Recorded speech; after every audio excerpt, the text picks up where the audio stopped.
Hey, what's up, guys, and welcome to White Lions Football. And today we have a rather special podcast because we have a guest, none other than Aaron Simpson. Introduce yourself. Say hi. Well, hello there, everyone. My name's Aaron. I know Ibs and Lewis through school, and Schoolmate. I've been offered a year pro at Gillingham. I'm here as well, by the way. No one actually introduced me. Oh, yeah, Phil. I thought. Friend. Basically, oh, it's going to be a long podcast, isn't it? Basically, we know Aaron because you're 7 to 11, same school. Ibs is dying with laughter over here. Same school. I'm just going to talk because these two are dying. But anyway, same school, and Aaron sort of gone into the football world, and I've friends with him, so I get free stuff for that reason. But season tickets, well. Yeah, if you're offering. But so first of all, do you want to? We'll just leave him over there. Do you want to sort of talk to us about your experience at Gillingham? So like when you joined, that sort of thing. So I joined Gills when I was under 14s, and I joined halfway through the season. So I had half of that season to try and prove myself to then make it into the under 16 squad for the next 2 years. Okay. Luckily enough, I'd done that. I'd done quite well in my under 14 season.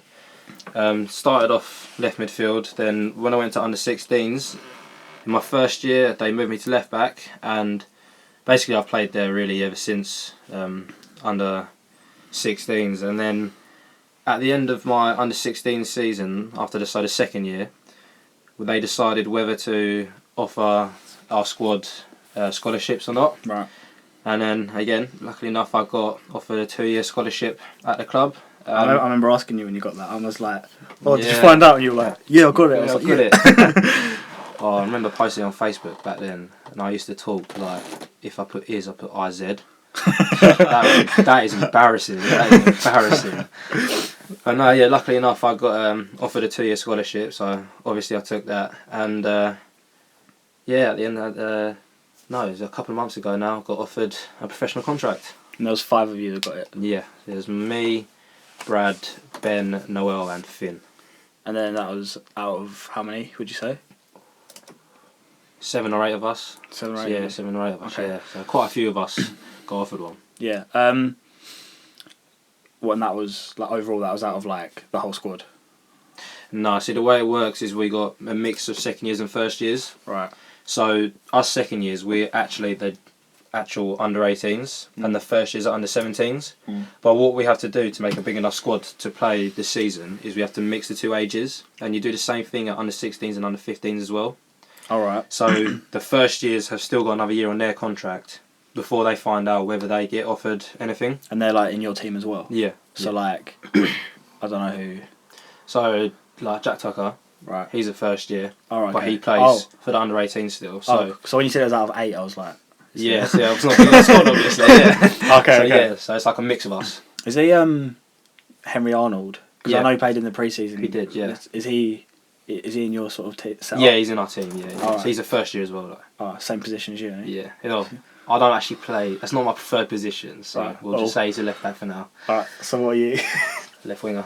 Alright. Left winger. I actually am. Trust me. So I suppose it's sort of working out well for you at the minute because obviously you were on the bench against Swindon. Yeah, it's quite a shock to me, to be honest, because I wasn't really expecting it. Because obviously Ben, Finn and Noel had gone earlier and have all been on the bench earlier in the season for the first team, and so I thought maybe one of them 3 was going to go instead. But then after training the day before, I got called into the coach's office and I got told I was travelling. I had a possibility of being on the bench. Because I remember you went with 2 others, didn't you? I can't remember who they were, but you said you 3 others. It was me, Noel, Ben and Finn. Yeah. That all went, and then Noel and myself were both named on the bench. That's good. So, did you ever have a hope you were going to get on, or were you just sort of there for the experience? No, because the gaffer said to us both that you're both good enough, and he wasn't afraid to put any of us on if he felt the moment was right. Yeah. But I think with the situation at the moment, that going for experience really would be in a relegation battle. Yeah, it would be the better thing right now because they're all experienced players and they know what they're doing. Yeah. But the experience itself, obviously travelling, warming up on the pitch, everything like a massive difference to under 18s football, and it's really good experience. Obviously, you got like the crowd there as well. Yeah, so. Yeah, exactly. And it was quite good away support as well. Even though obviously the final score wasn't the best, the fans were really good. Do you think with the state that Gills the team are in, do you think there's a growing opportunity for players like you because of the way the squad is and the performances are? Do you think that gives more push for you to maybe get into the squad? It's hard to say really, because where the results maybe aren't going our way, they're not playing at all bad. It's not all bad, they're still playing quite well. It's just that results aren't quite going there at the moment. Yeah. And it'll be a risk to put youth players in at this stage of the season with the situation as it is, because if he was to put us in and then us carry on losing games, then that's pressure on you. Yeah, that's more pressure on us, and it's also more pressure on him as well, saying, "Oh, look what Gillingham are bringing through. It's not good enough." Yeah. So it's whether Gaff wants to take the risk or not, really. Because I've heard a lot of calls for, you say, Nolan Bow. People have been calling for him because he's been banging him in at youth level and he's been on the bench, and they're saying he gets goals, he could do it. Is he? I can't really speak for him, but no, he's a really good player. Really what you want in a striker, really. He can hold the ball up, he can play two-touch, and he just finds himself in the right place at the right time, and you can back him to score most situations. And as you say, he scored quite a few times for the youth team this year, probably on, I don't know how many exactly, but probably on 20 plus goals to this season. And obviously he got a pro contract as well, so next season I'm sure he'll be involved. And it's something for the Gaff to think about next season as well, with him coming through. Yeah. I'd like to see him involved for sure. I'd like to know two things in general. So, how do you feel about the current situation based on the fact that when Pennant came in, he sort of, obviously Bradley Garmston's out injured again long term, and then he let Konchesky go, and obviously they're the two left backs in the squad. So do you feel more of an opportunity, sort of? I think opportunity's there, definitely, because with selling Konchesky, obviously, and then obviously Brad unfortunately getting injured again, it just opens up the opportunity, because I've now can try and prove myself to him, whether it be in training or performances with the under-18s, to show that I am good enough to play in the first team, and this year, not just next year. So obviously, it's another opportunity to try and prove myself to a new gaffer, and I think I've done that a little bit already this season by getting offered a professional contract, because that means he sees something. Yeah. So I'm hoping maybe I could get on a bench again, or maybe hopefully play. So you do have hopes for this season still? Yeah, hopefully 4 games left. Yeah. Okay. Do you have a good relationship with him then? So you talk to Adrian Pennock on a regular basis? Yeah, he's really good. He's really nice to talk to. He's approachable. He's just a really nice manager, really, and I enjoy his training sessions. They're actually all really good, and he's just a good manager. Has stuff changed a lot since Edinburgh's gone? Were you close with him as well, or? Yeah, me and we had a alright relationship as well. I did train with the first team a lot when he was here. Yeah. But I think that's because of injuries at the time and personnel, really. But no, I still get involved sometimes with the first team. So relationship with managers, good. That's good. So also, because correct me if I'm wrong, but well, obviously I know now that you're captain in the youth team quite a lot. Are you the official captain, or are you? Yeah, so since the first Youth Cup game that I captained, I've been captain since then for all the games we played since then. So so kind of changed me as a player, because I think it made me grow in confidence, really, because then I had to step up and be the leader. Yeah. And so it's made me a lot more vocal on the pitch, and obviously sometimes you need that, and that's at any level. Yeah. So it's made me become more of a leader. Yes, I thought it done me good to be given the captaincy. That would help you when, obviously, if you're involved in the first team as well, because. Because when making that transition, you've got to be able to still talk and give people information, even if you are a youngster, to them. Because if you don't, and then say you concede a goal from it, then people will look at you and say, "Well, why didn't you say anything?" So it's important to be able to do that. Especially if you're playing in the defence, which obviously communication is key. Exactly, so. Yeah. And if you don't, then really you could just get played around, and that just causes problems for you as individuals. And that's why it's important, as a back four, that you talk to each other, so you stay more compact and solid as a unit. Is it different? I don't know how often you do it, but playing in a back five, so you'd be, I'm assuming being a left wing back. Have you done that at all much? Or We did play 3 near the start of the season at the under-18s, and it worked. It worked well at times, and then other times it didn't.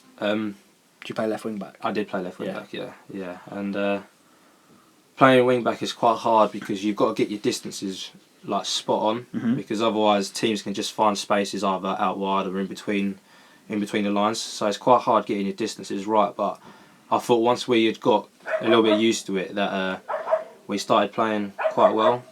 And then now you 4-4-2, is it more? Diamond. We play Diamond now, yeah. I think with the personnel we now have, with people being released and kept on, the Diamond works really well for us because we're a team in our league where we rather play the ball rather than just hit and hope. Yeah.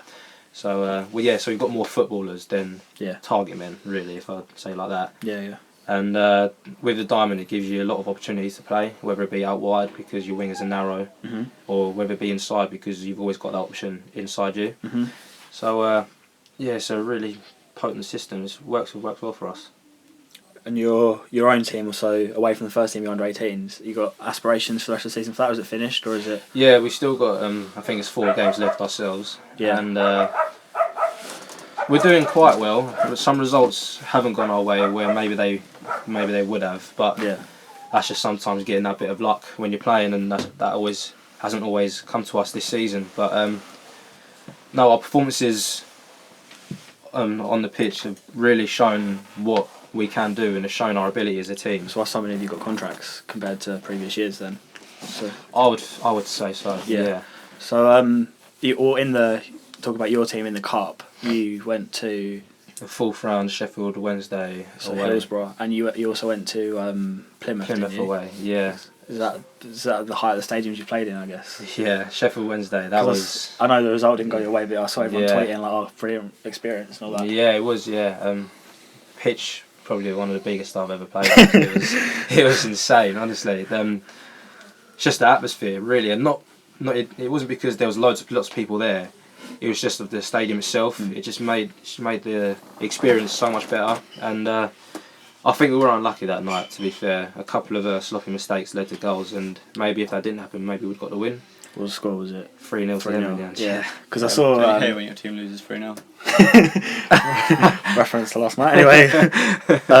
Because I saw people on Twitter saying that it was that you actually played right. It was just. Yeah, we did. There were spells in the second half where really we dominated and we pegged them back a lot, and we was just attacking all the time. And then it was just a matter of finding that goal, and unfortunately, we couldn't get a lucky break. But no, it's an experience that will stay with me for the rest of my career. I'm sure it will, mate. Well, maybe until see how far you go. Or see how far I go. So when you're playing for when you're playing at Wembley, and you're like, oh, I remember when I was playing at Hillsborough, mate. Yeah, exactly. See how far you go.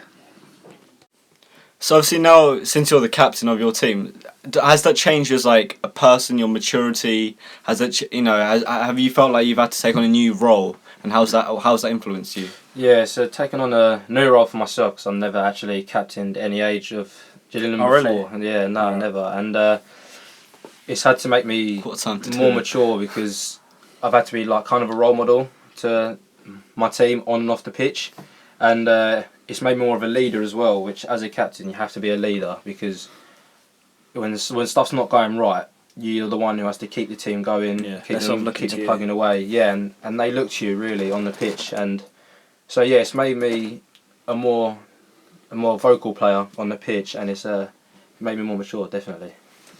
So that's your question, mate. Yeah, let's go for it. Okay. Right, we'll go to get some Twitter questions now. Got 6 Twitter questions for you, Aaron. Right. Can we just confirm, by the way, Aaron, not Aaron? Aaron, not Aaron. Aaron, not Aaron. Aaron, Okay. not Aaron. I said that in the Q&A video. Yeah. I was like, who's like your favourite or most anticipated Gills player coming up? And I was like, the one and only Aaron, not Aaron. Yeah. Anyway, just a little tip there. Confirmation for the fans. So, first up, from Matt, Gills in the blood. Who is your role model within the senior squad, considering we have no recognised left back, and who is your hero in the game? Ooh. So the first squad and then overall. For first in the squad, yeah. Yeah. In the squad, probably Bradley Garmston. And I say that because he already had 2 previous serious injuries before his most recent one. Yeah. And for him to come back and not give up really and play the way he did, and I thought when he come back he did quite well. Yeah. And it just shows like that attitude, like never give up, always keep plugging away and do what you need to do to achieve your dreams.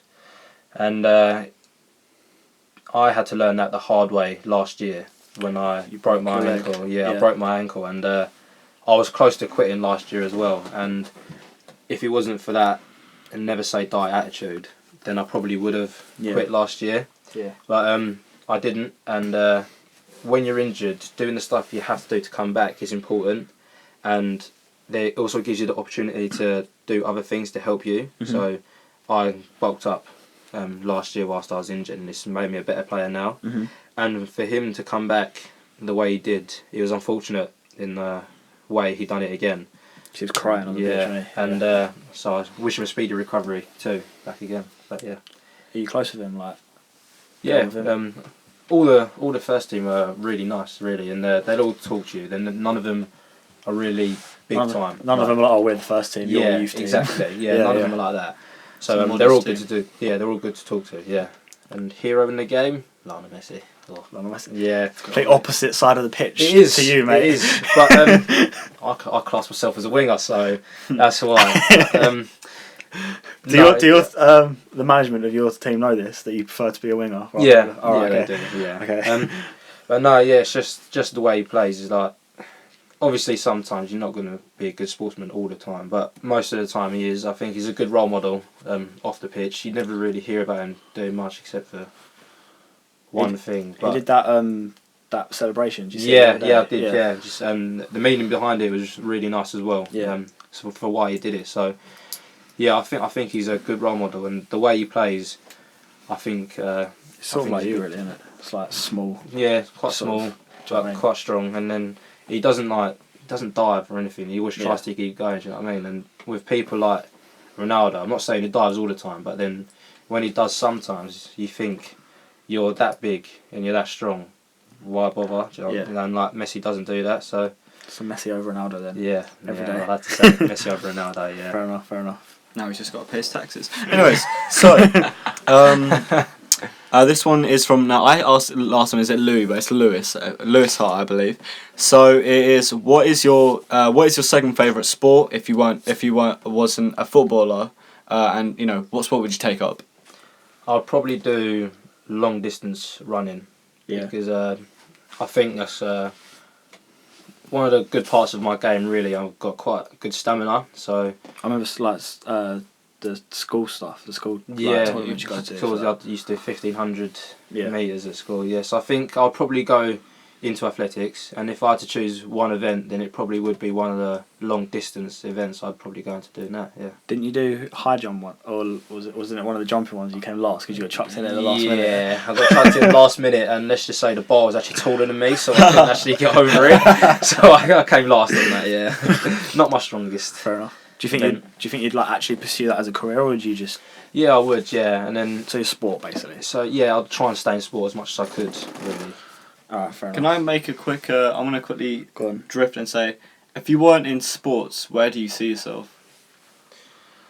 Crying. Ooh. Yeah, I'd say so. No, if I was to do any other job other than sports, I'd choose between either a policeman or a counsellor, and that's two like very different things. But I don't know, policeman, because that's both of them have always interested me really, and I don't know why policeman did. It's just something I'd look at doing if I didn't play football, and counsellor because I'd like to help people out with their problems. If you get what I mean, and that's a way to do it, and I wouldn't mind doing that as a job. Can I ask? This is really off topic, but what did you get in GCSE PE? A. Oh mate, just an A star over here. Just saying, better than a pro footballer. Anyway, Browning, where's your pro contract? Sitting here you saw the crossbar video? Yeah, you know, you can bang one from 25 yards. There's a gaffer on the phone asking for you. This is anyway. Okay, so next up, Liam Taylor. Yep. Is there a coach no pressure to say current manager, but is there a coach you've worked with that you say has had significant influence on your progress so far? Mark Patterson, definitely. Because You're not just saying that. I'm not just saying that. No, if it was someone else, I would say. Because at the start of my first year, which was last year, he helped me grow a lot as a player, and he helped me grow in confidence as well. Because I didn't really trust my ability last year, and I don't know why, but I think it's because I was quite an introvert person, and he kind of brought me out of my shell a little bit. And just before I got injured, I started picking up a good run of form, and so he helped me through my injury a lot as well, trying to keep me focused. Like one-on-one. Yeah, like trying to keep me focused and really getting me ready to come back for this year.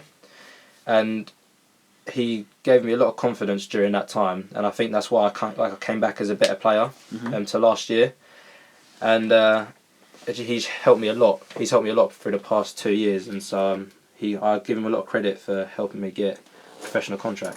When you were at Sunday League level, you played. Did you play for? Did you play for Kenilworth? Yeah. So you was like there, yeah. Ben Bunting and all that. Yeah. Who was the manager then? Liam's dad. Liam's dad. Yeah. Did he influence your progress quite a lot? No. Where did you play Sunday League like position? I changed everywhere. I played centre mid, left mid, right mid, up front, just behind the striker. I saw that when I came to one of your games. It was a couple of years ago. It wasn't the Oxford one. It was one before that. It was when I don't know who it was, but someone got sent off in like the 10th minute. Do you remember? I don't know if you remember. Was it this year? Or no, it was last year. It lost 2-1 overall. Oh, Ebbsfleet in the FA Youth Cup. Harry Stanley got sent off in the 20th minute. Yeah. I remember that game. Yeah. Because I remember I think I'm assuming you're playing left back to start off with. No, I was playing left midfield the whole. Left midfield. Yeah. Because I remember you just being everywhere and like at the end. Oh yeah. I was. I don't even criticise me. What is this? I swore. Yeah, it's really because hypocritical. when you go down to 10 men, everyone's got to basically make up the extra work for that man that's got sent off. Yeah.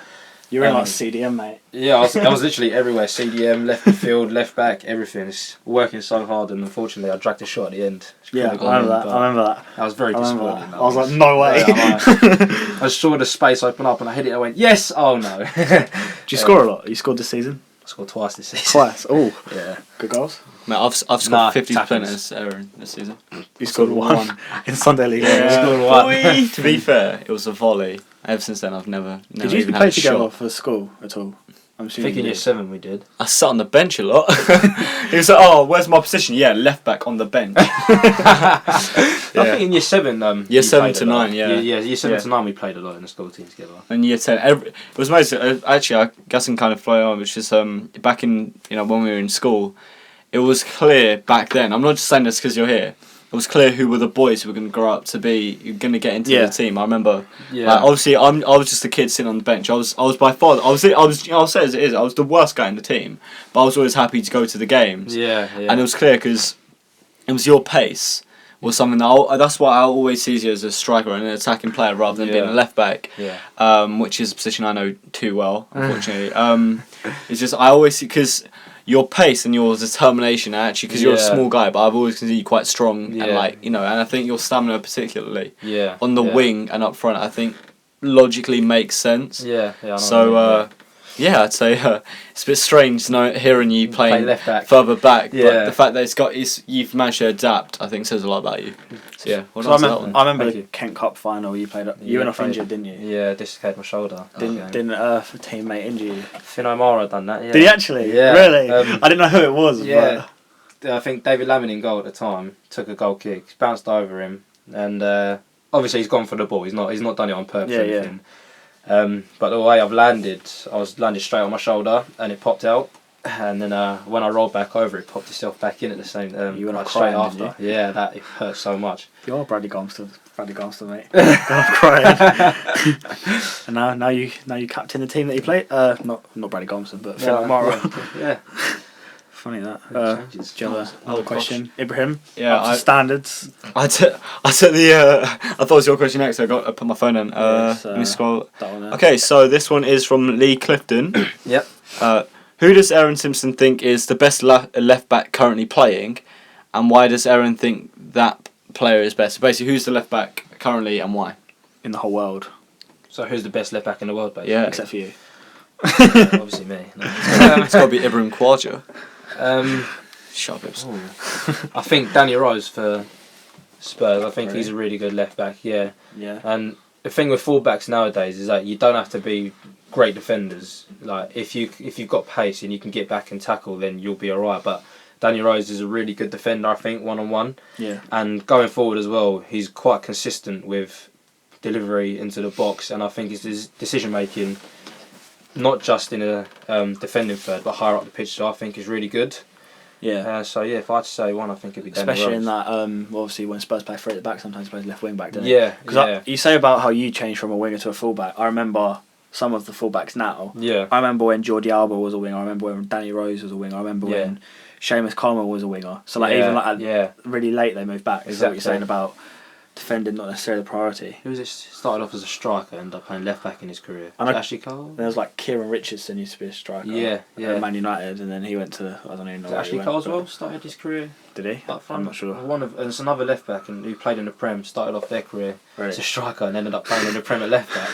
Yeah, it's ridiculous, isn't it? Yeah. But is it Finn O'Mara? Is he originally a centre back? He's originally a centre back. He's played right back, hasn't he? He can play either, and what he's got good for him is his ability in the air. Yeah. Because obviously, where teams look to switch play a lot, you need to be able to win headers as it's coming on the angle, and that's one thing Finn's got, which is why I think he's adapted into a good fullback, because he'll win 9 times out of 10 everything in the air. So, that's why he's adapted really well as a fullback. I suppose that works well with you as well, because the game I came to, he played right back and you played left back. Yeah. So obviously you're more attacking and he's more defensive. So it's a good balance. So it's good balance. Yeah. Rather than just two people who just want to sprint forward. Exactly. Yeah. Every situation, every given every time situation. they can. Yeah.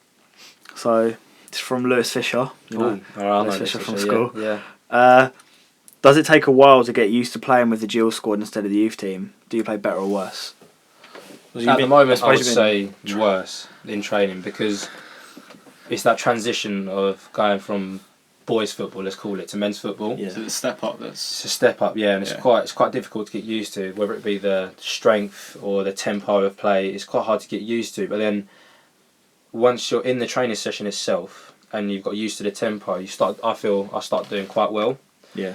And I think when you train regularly with them, that helps, because obviously then you get used to the tempo, you know what it's going to be like, and I think it's helped me when I played for the under-18s as well, because you get used to playing 1-touch, 2-touch football, and in training and in games that helps, because then it helps to take teams apart, and I think that's helped us a lot as a team this year, because where quite a few of us has trained over with the first team, when we've come back into the under-18s, we've kept our play to 1 and 2 touch, because it's always tempting to take more, and that's where we've had a lot of success this season, playing quick tempo football. Yeah. So I would say worse when you first start, and then as you get into it, you start getting progressively better.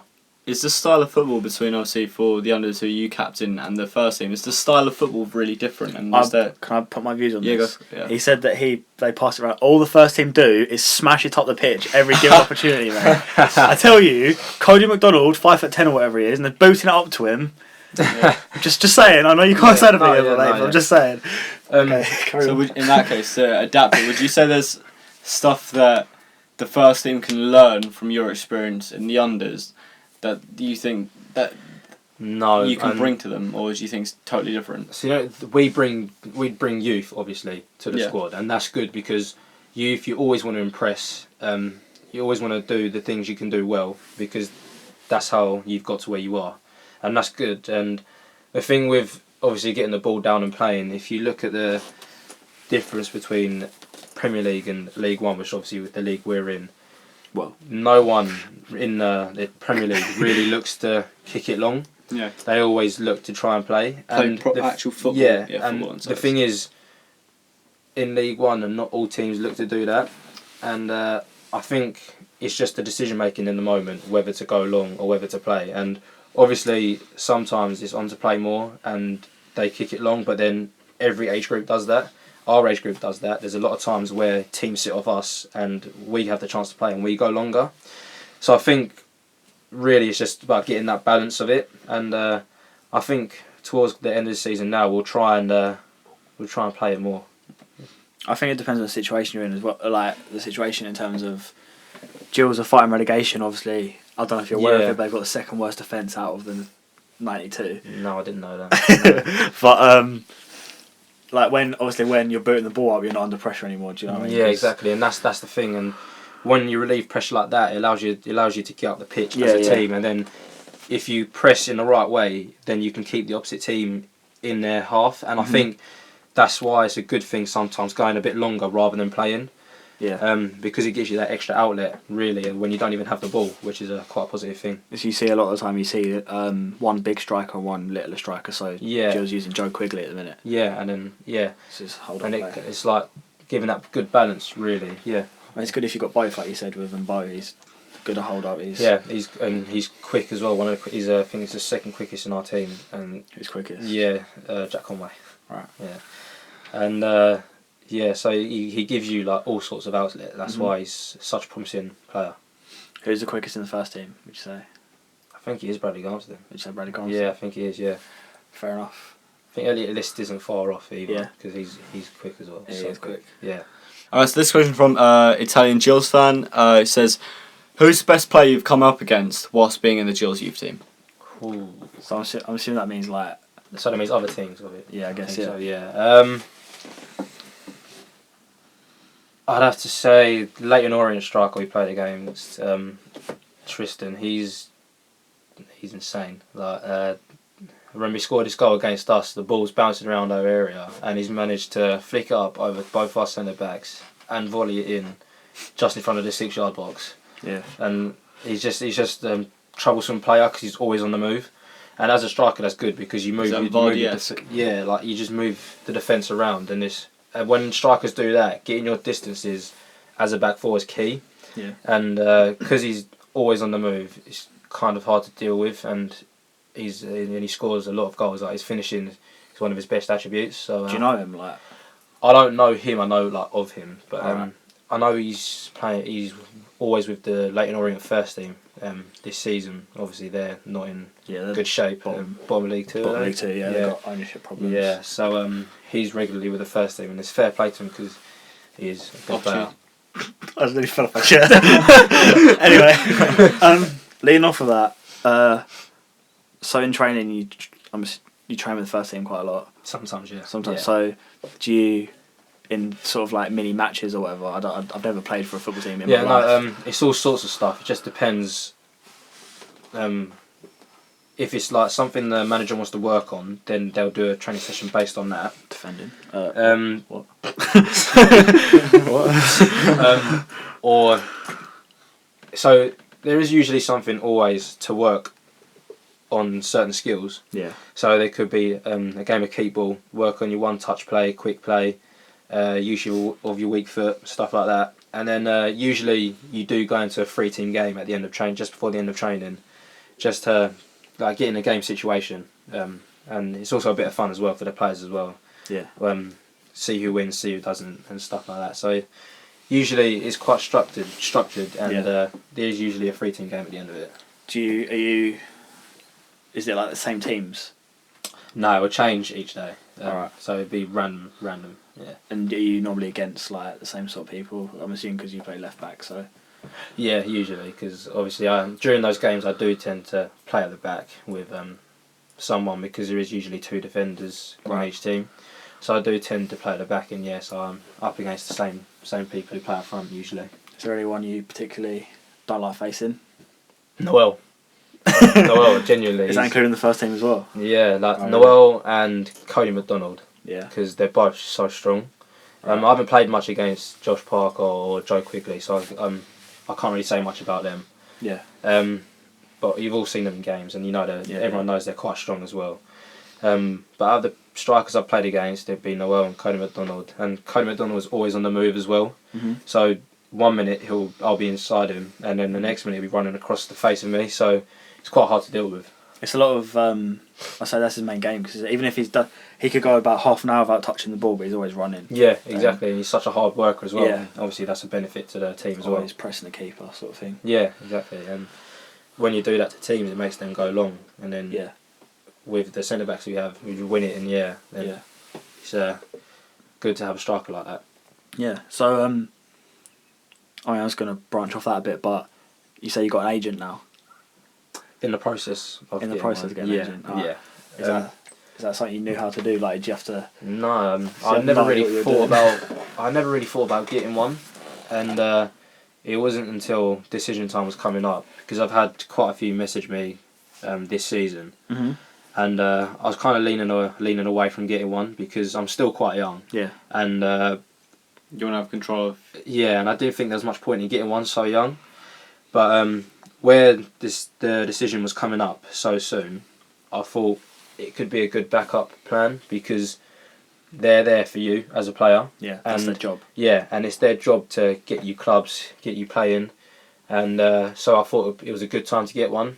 Yeah. And there was one, so out of the few that did message me, there was one that seemed quite professional, Mhm. and so I decided to meet with them, and they seemed that they wanted to sign me, and so we're in the process of doing it at the moment. So they came to you. Yeah. Oh, really? Yeah. Fair enough. Yeah.